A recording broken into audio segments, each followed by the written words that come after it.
to the Great Detectives of Old Time Radio. From Boise, Idaho, this is your host, Adam Graham. If you have a comment, send it to me. box13@greatdetectives.net. Follow us on Twitter, Radio Detectives, and become one of our friends on Facebook. Facebook.com/Radio Detectives. Before we do get started, I want to encourage you, as you're making your travel plans, to go through JohnnyDollarAir.com first. It's a Priceline affiliate, and you can choose from several great published fares, or you can save money by naming your own price. And I was able to do that recently. And the best part of using JohnnyDollarAir.com is that you help to support the program at no additional cost to you. So remember, when you're making your travel plans, think of JohnnyDollarAir.com first. All right, well, now it's time for us to get into today's episode of Yours Truly, Johnny Dollar. From July the 21st of 1957, here is the Yours Truly matter. From Hollywood, it's time now for Johnny Dollar. I have your call to Hartford, Connecticut, Mr. Dollar. One moment, please. Thanks, operator. Hello? Pat McCracken. Hi, Pat. Johnny Dollar. Oh, good. Still out on the West Coast, Johnny? Practically. Did you clear up that Kincaid matter? Mailed you the final report 2 days ago. Oh, good. Now sit tight, because I think I'll have another case for you out there. Yeah? Well, I've got one all lined up for myself. I just want to get your okay for an expense account. Oh, that depends. Who holds the policy? Holds several policies with the companies that you serve. Who is he? Or is it a she? Oh, it's a he, all right. The most important client I know. Who, Johnny? And certainly the one deserving the most attention. Well, who is it? Me, Pat. What? Me.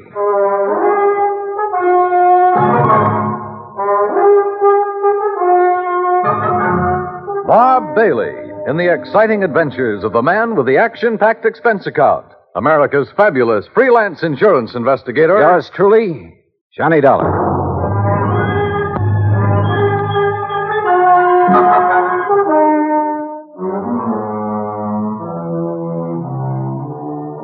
Expense account submitted by Special Investigator Johnny Dollar. To the Universal Adjustment Bureau, Hartford, Connecticut. Attention, Mr. Pat McCracken. Following is an account of expenses incurred during my investigation of and participation in the Yours Truly matter. Item 1, $34. Transportation and all the incidentals I could think of. Los Angeles to Las Vegas, Nevada. I needed a couple of days of relaxation after that Kincaid affair. Item 2, $31.40 for my room at the Flamingo Hotel, plus 2 fancy meals and a couple of drinks to go with them. Item 3, 85-cent phone call to my old pal Buster Favor down at Lake Mojave Resort on the Colorado River. Sure glad to hear your voice again, Johnny. Coming down here for some fishing? Buster, how did you guess? Big lunker bass are practically jumping into the boat. How big? 3 to 6 pounds. I did that well on the Flamingo boat yesterday on Lake Mead. Then I'll arrange for some bigger ones that stand by and wait for you. Want me to drive over and pick you up? No, I like to be independent, so I'll rent a car here. Well, in that case, wait for me. Huh? I've got to have 3 or 4 days' work done on my car at a garage there in Vegas. So? So I'll drive on up, leave my car, and you and I can come back here together in yours. And when you've had your fill of fishing... Okay, Buster, it's a deal. See you when you get here.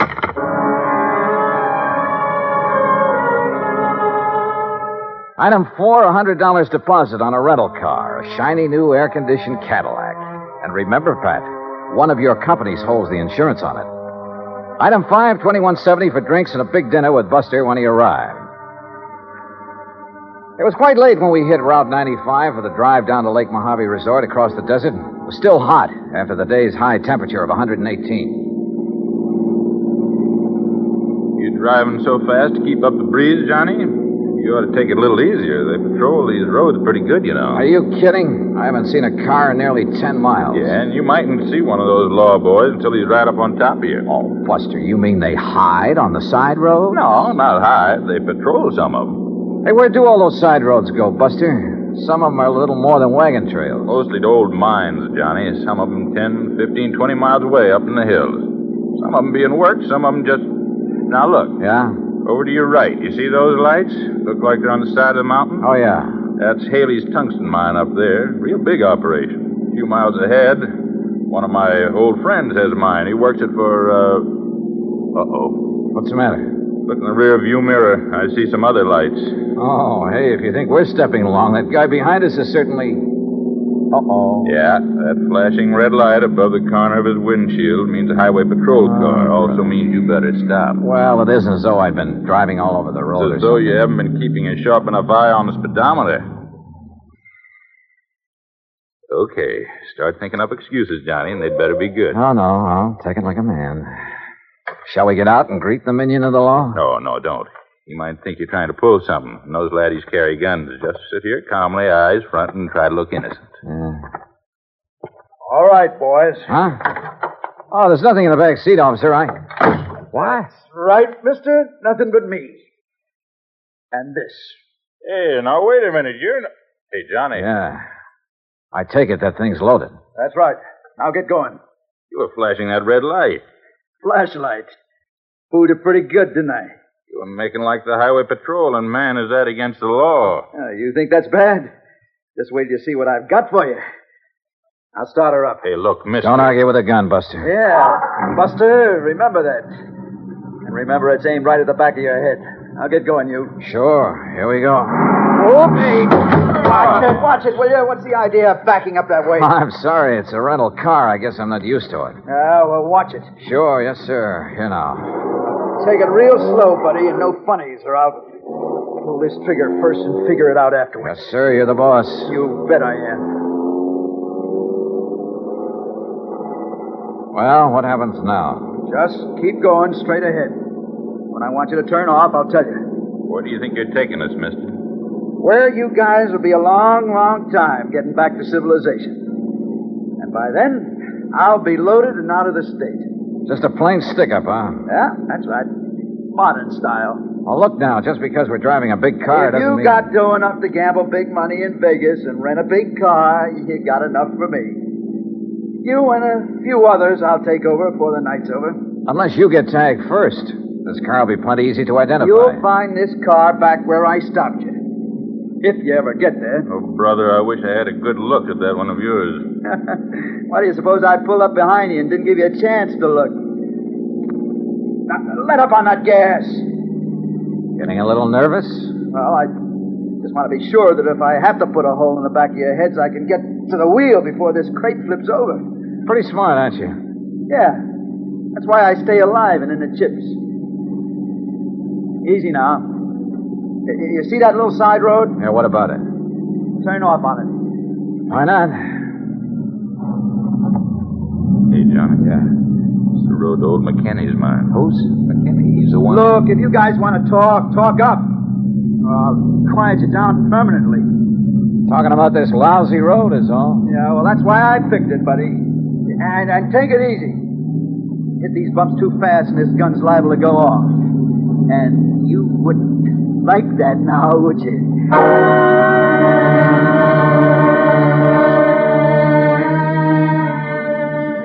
We continued up the rough, curving road on the side of the mountain, 10, 15 miles, I guess. And I could see nothing but the road itself and the shadow of the mountain ahead of us. Turn up that air conditioning, buddy. It's a hot night. Yeah, sure. Listen, we go much further on this road, we'll scrape off the drip pan. You know this road?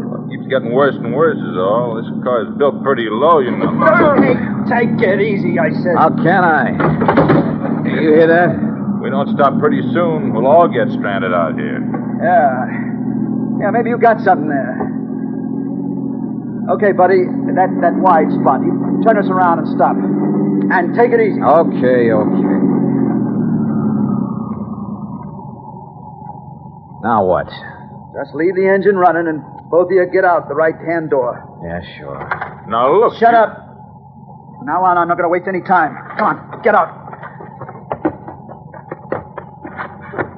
You're not going to leave us out here, I hope. That's right. I figure the temperature's still around 100, so you're going to have to take it easy. It'll be long after daylight before you get back down the highway. If we make it at all. Oh, you will. If you go real slow. And if I don't have to use this on you. Now turn around, both of you. Hands up in the air. Now look, mister, with no water out here in this heat, it'll be murder. It'll be murder if you try anything cute. What? Wait. Nearly $100. You don't know this desert heat. Shut up. Now you. Okay. Here, lower that left hand just a little. And be careful. Say, I like that watch. And that ring. Yeah. Say, you must have done all right at the gambling tables. Well, easy come, easy go. That's right. But, well. This card fall out of your wallet? Yeah. Johnny Dollar insurance investigator. Oh, boy, that's a laugh. A private dick. Just as big a sucker as anybody else. Yeah, I'm laughing. All right, now, boys. Walk. 10 steps, straight forward. Together. Come on, Buster. No, sir. Now, look, you, if you think that you're going to... Wait a minute, Buster, don't. No, you don't. Why, you dirty rat. Yeah. One phony move out of you and you're going to get the same. Only right in the back, you hear me? Now you walk. Walk. Keep going. Walk. Walk!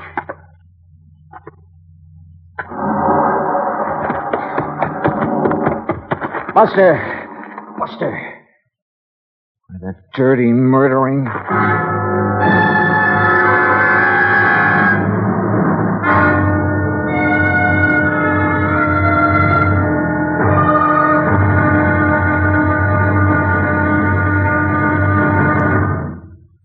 Act Two of yours truly, Johnny Dollar, in a moment. While her husband was a captain assigned to a unit of the United States Air Force on the island of Okinawa, Mrs. Carolyn Pesaturo went along, but friends and build greater understanding with other people of other lands. A chance to demonstrate her convictions. Her maid, Kikuko Chibana, invited her to her home.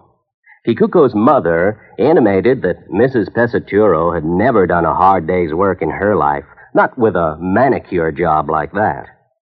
Well, that did it. Carolyn Pesaturo volunteered to do a full day's work, just like any Okinawan housewife, and be no more tired at the end of the day. Bright and early one day, she found herself in the Chibana home. And after washing the breakfast dishes in cold, soapless water, she scrubbed the kitchen floor, prepared meals on a wood-burning stove, drew 25 buckets of water from the well, and worked in the fields for the rest of the day, carrying 50-pound bundles of cut rice stalks through knee-deep mud. Well, she did such a good job, she was invited back for the rice planting. But more importantly, Carolyn Pesaturo planted understanding, so that others could reap the harvest of freedom, the right of all men everywhere. And now, Act Two of yours truly, Johnny Dollar, and the Yours Truly Matter.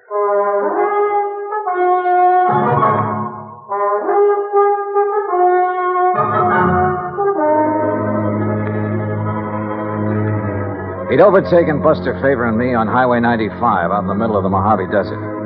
At gunpoint, made us drive my rented air-conditioned car up a rough, winding side road, miles and miles up into the mountains, and finally stopped.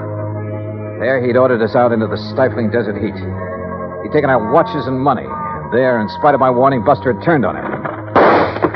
Then, with a gun aimed at my back, he'd ordered me to walk away from the fallen man. Then he took off in our car. Buster! Hey, the dirty murdering... Just take it easy, Johnny. Oh, what? Buster, you're okay. Yeah, but I sure had myself worried there for a minute. Pretty lousy shot, wasn't it? Oh, brother, you were crazy to make a dive at him. Only legitimate way I could think of to get down on the ground. What are you talking about? You see these? I can't see a thing, but it sounds like a couple of stones. Yeah, real sharp ones, the kind that cut a tire to ribbons out here, chunks of lava. Oh, what? I shoved them under the right front wheel. Buster, those tires are probably self-sealing. Sure, so just to make certain, I went to work with this old knife of mine that he didn't seem to want. When he hits a few of those washouts we went over... Oh, good boy. But on that rough road and with power steering... Don't you worry, he'll have to stop and change a tire before he gets very far. Rubber sealant was already leaking out fast. Meantime, we better get on after him. Come on. Are you forgetting he still has that gun? Johnny, I'll show you tricks for getting a man in the desert at night that you never heard of. And don't forget, he'll be the one standing in the light from his car. If he's had to stop. He'll be stopped. If you stumble onto any rocks about the size of a baseball, pick him up. Oh? Yeah, maybe I'll show you why I ought to be pitching for the New York Yankees. And while I'm occupying him from one side in the darkness, why... Okay, Buster, let's go. Easy. This heat'll get you faster than you think. Then let's hope it gets him when he stops to change a tire. That's what I'm banking on. If he does. Don't you worry, Johnny. He will. Slowly, carefully, we trudged on down the side of the mountain, conserving our strength. I was glad that Buster knew the ways of the desert. A couple of times we left the winding trail to make shortcuts around big mounds and rocks, around old mine workings. And then we saw them.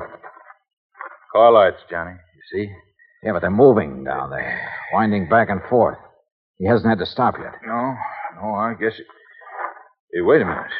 Those lights are coming up the trail. Yeah, why would he be coming back here? I don't know. Come on, throw that little hill on the side.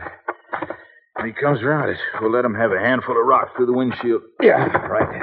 Pick up stones, anything you can get your hands on. Right. Hey, look, there's a good spot on that mound. Huh?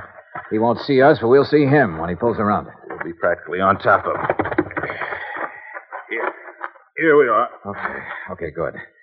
And don't forget, our eyes are used to the darkness. His won't be. We'll just aim for his windshield, Johnny, with all we got. But don't forget, he still has that gun. Once we stop him, we'll have the advantage. With a cracked-up windshield, he won't be able to drive, and as long as it stays nice and dark... Well, listen. Yeah, I am listening. That's no Cadillac. That sure isn't. You think maybe he's nailed somebody else down on the highway and is bringing him up here? He hasn't had time to get halfway down there yet. Well, then who is... Buster, I'm going to jump down and hail him. But if it is him... Have to take that chance. Johnny, wait! That's Steve! Hey, stop! Stop! Hey, you, stop, will you, please? Now, what the howling tarnation are you doing out here? What's the matter? You get lost or something? Hey, listen, mister. Did you pass a big sedan on the way up this road? Now, wait a minute, young fella. Just who are you? Hey, Mac McKinney! Huh? Who's that? That's Buster, can't you see? Buster Faber? That's right. Well, hey, you gone crazy or something? Wandering around out here this time of night? Look, never mind that. I asked you about a car. Did you pass him? Pass him? I helped him out. Just below that last hill. What do you mean? Well, he had a flat tire, so I helped him put on his spare. You what?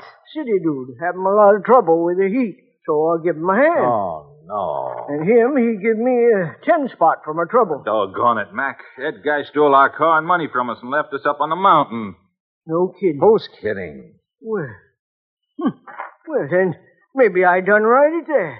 What do you mean? Yeah, I've been worrying about it ever since I left him down there. What are you talking about, Mac? Well, I got an instinct. Yeah? The same kind of instinct about everything that I got about finding Mac. a gold mine. Buster, don't you tell the government.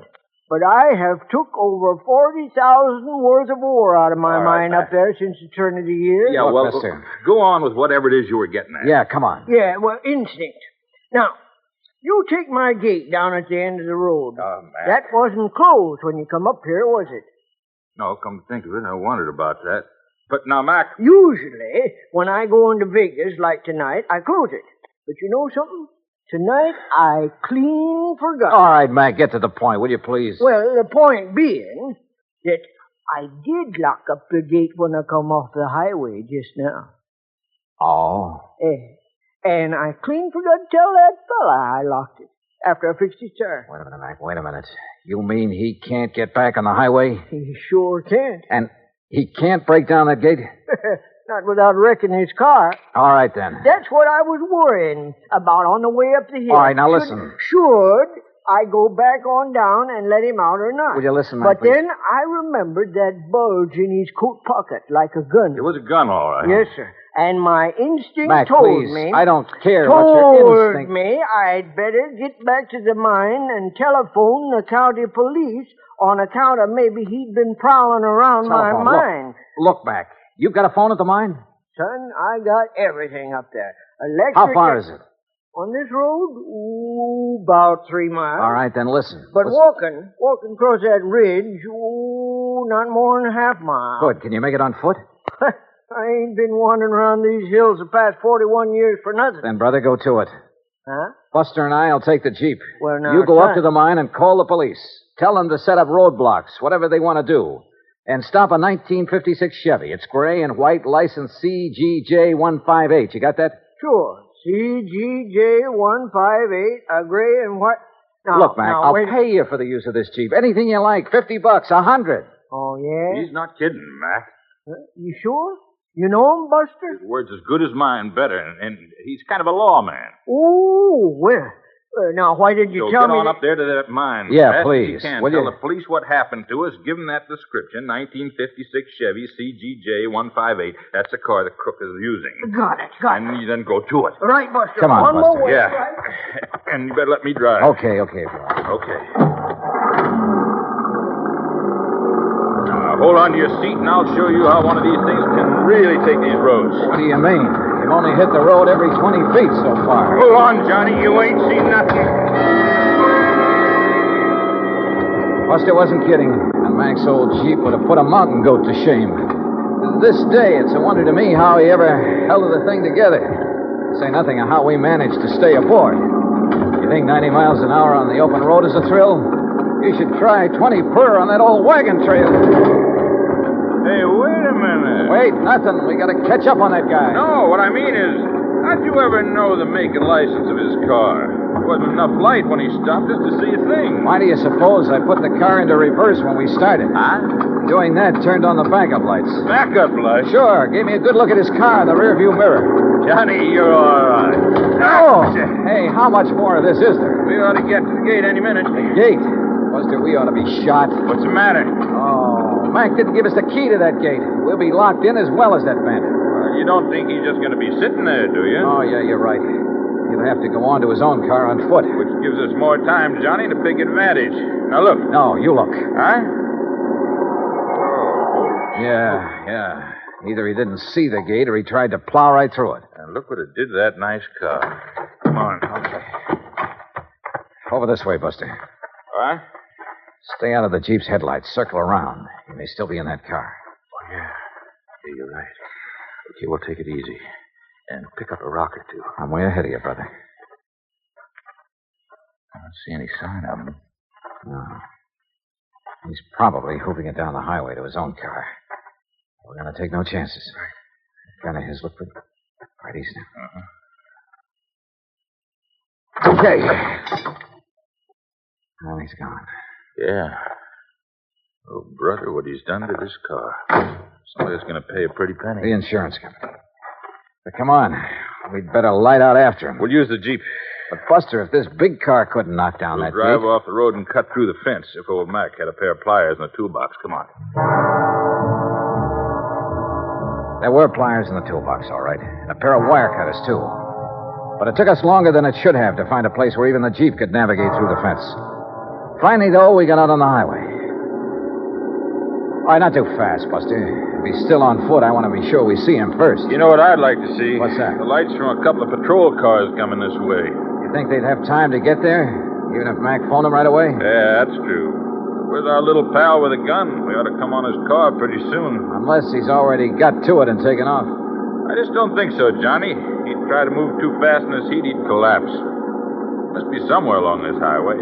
Hide, maybe, under one of those storm bridges along there. No, I think he's too smart for that. With a racket like his, he has to keep moving. Maybe he's bummed a ride back to his car. He's on his merry way again. Well, we'll soon find out. The place he stopped is right ahead, on the curve behind that hill, just beyond that next bridge. All right, then take it easy, will you? Yeah. Maybe we ought to stop the other side of this bridge. Say, along about here. Buster, there was something underneath that bridge. Looked like a car. Your eyes are deceiving you now. Let's stop right here. Let's keep going. What? Now, what? Just keep driving until you get to my car. Get it? Why don't you put that thing down? Listen, how did you get in the back of this Jeep?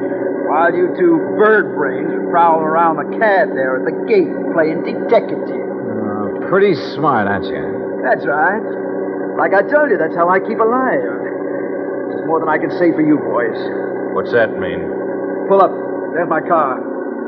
Pull up right beside it. Now, look, mister. Don't argue with him, Buster. Okay, here's your car. All right, now. Give me those keys. Come on. Yeah, and kill your headlights. Kill them.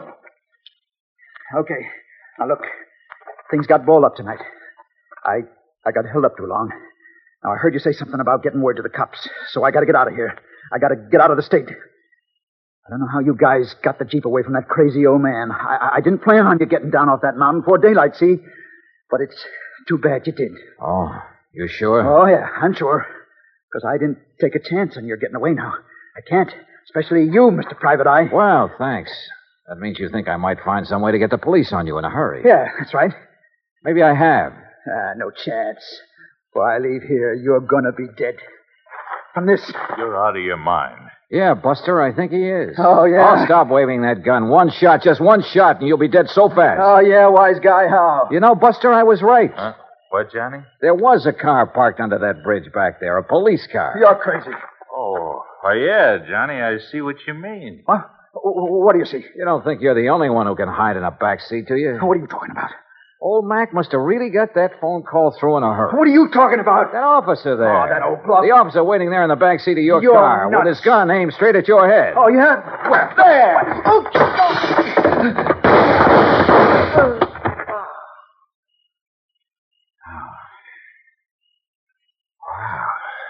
Boy, that took a lot of nerve, Johnny, and throwing that rock in his windshield when he turned was just enough.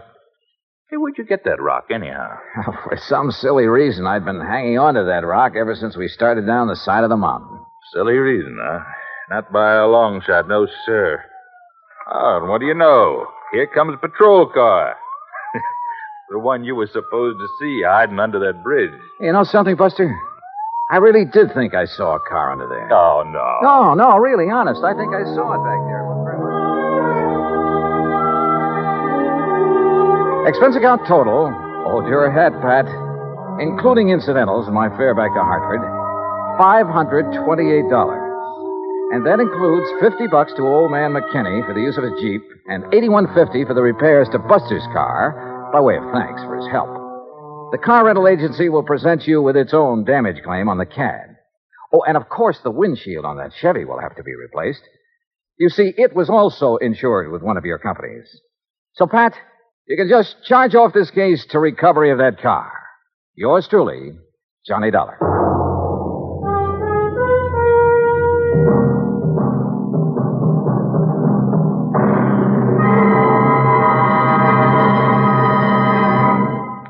Now, here's our star to tell you about next week's story. Next week, a small round piece of metal, a coin. Face value, 50 cents. Insured value, $20,000. Join us, won't you? Yours truly, Johnny Dollar.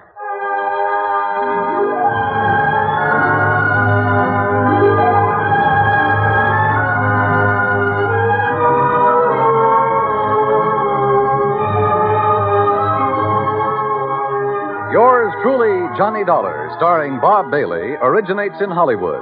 It is produced and directed by Jack Johnstone, who also wrote tonight's story. Heard in our cast were Virginia Gregg, Lawrence Dobkin, Barney Phillips, Chet Stratton, and Junius Matthews. Be sure to join us next week, same time and station, for another exciting story of Yours truly, Johnny Dollar. This is Dan Cubberly speaking.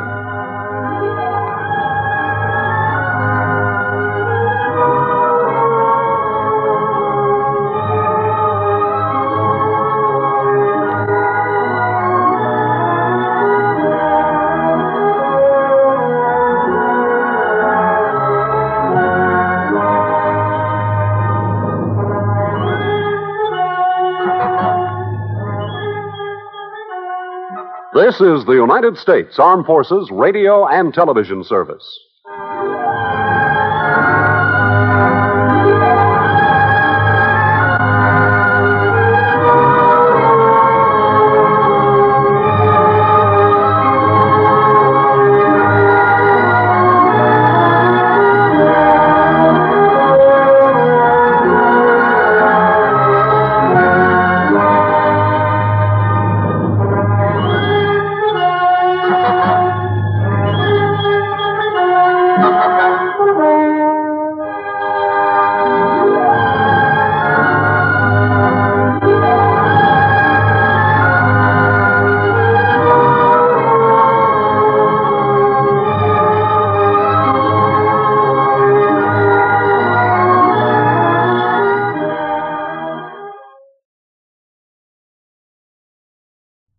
welcome back.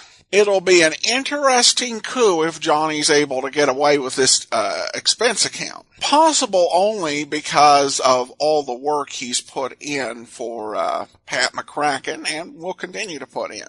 And here once again we have one of the great hallmarks of the Johnstone Bailey era, and it's the recurring characters here. And it's fascinating to have Johnny teaming up with Buster.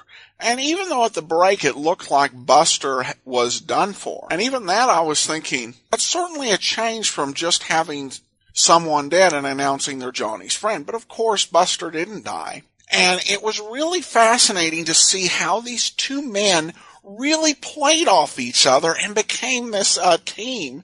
And it's a nice use and a contrast of strengths here, particularly when it comes to desert survival. I did have to admit that I found their whole plan to get this guy a little bit curious, because if their original plan had succeeded of ambushing him and breaking his windshield, all they would have accomplished would be that they too would be trapped in the desert with him. Although I suppose they could have also hoofed it through the desert to his car. At any rate, wonderful episode and a great chemistry and nice job with this character of Buster. At Radio Detectives, I do want to share a listener comment from Carl, who writes, after a night in Quebec City, we head for Wolfville via New Brunswick. Long drive and relying on at Radio Detectives and Johnny Dollar to keep us alert. Well, glad to be of assistance. And you too can follow the show at Radio Detectives. You can also, that's on Twitter. You can also send us email, box13@greatdetectives.net. You can snail me, Adam Graham, P.O. Box 15913, Boise, Idaho 83715. But from Boise, Idaho, this is your host, Adam Graham, signing off.